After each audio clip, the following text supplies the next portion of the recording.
After months of being brushed aside, overlooked, and made to feel like a burden in my own marriage, I made one silent choice that altered everything. I didn't fight. I didn't explain myself. I didn't give her any warning at all. I simply removed the one day that was meant to be ours. And by the time my wife realized what I'd done, it couldn't be undone. For nearly a year, my wife, Emily, had felt distant. She wasn't angry or openly upset, just emotionally gone. She came home late every night, drained, constantly busy.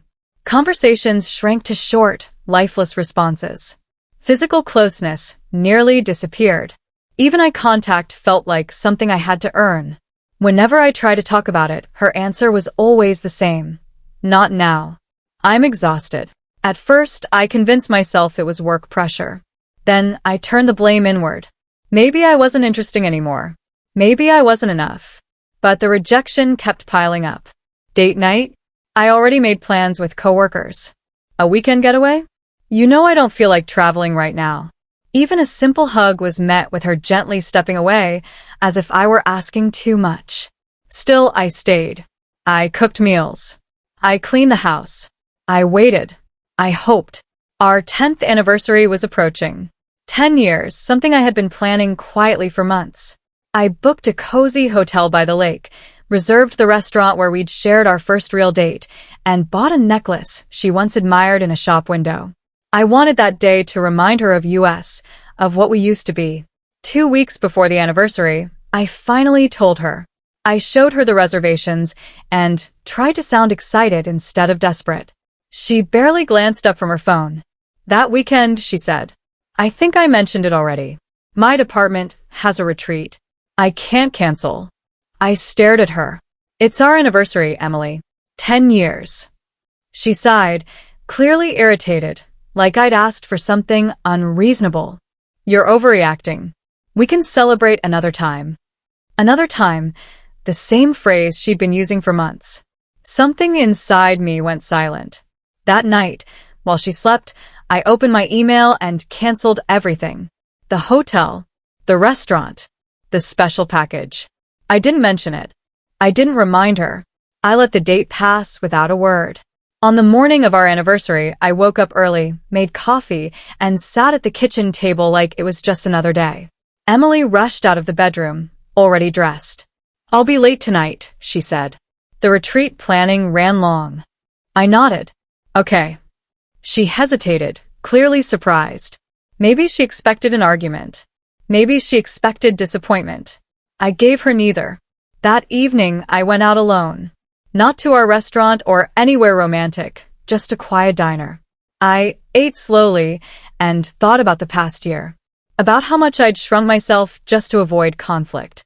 About how long I'd been waiting for her to choose me again. She came home after midnight. The next morning, something felt off.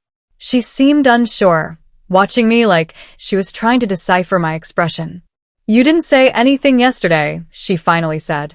About what? I asked. Our anniversary. I shrugged. You were busy. She frowned. You didn't even try to remind me. I looked at her, really looked at her. I did, I said. You just didn't care. The words hung heavy between us. Over the next few days, she suddenly became attentive. She asked if I wanted dinner, texted me during the day, sat closer on the couch. It was as if she'd just remembered she had a husband. But something inside me had already shifted. I wasn't angry anymore. I wasn't hurt. I was finished waiting. A week later, she finally asked, Did you actually plan something for our anniversary? Yes, I said calmly. Her eyes widened. What do you mean, yes? I had a trip planned, dinner a gift, I said. I canceled it. Her mouth fell open. You canceled it? I nodded. I didn't see the point. For the first time in a long while, she looked shaken. Why wouldn't you tell me? She asked.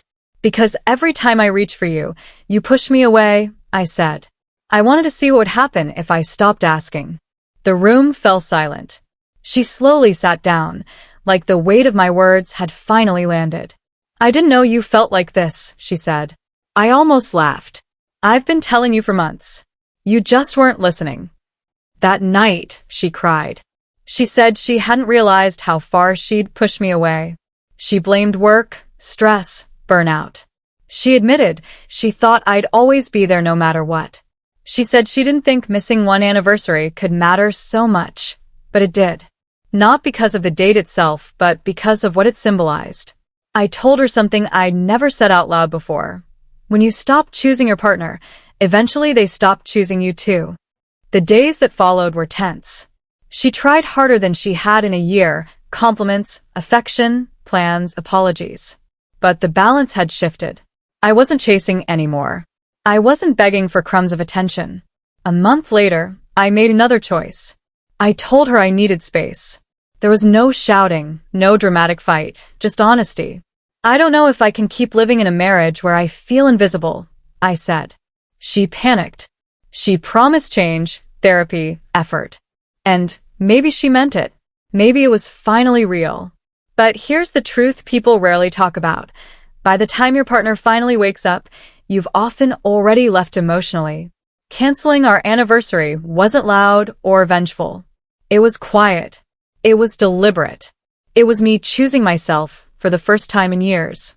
And when my wife finally understood what she'd lost, not the trip, not the dinner, not the gift, but the man who tried so hard to love her, she learned something far more painful than any argument ever could.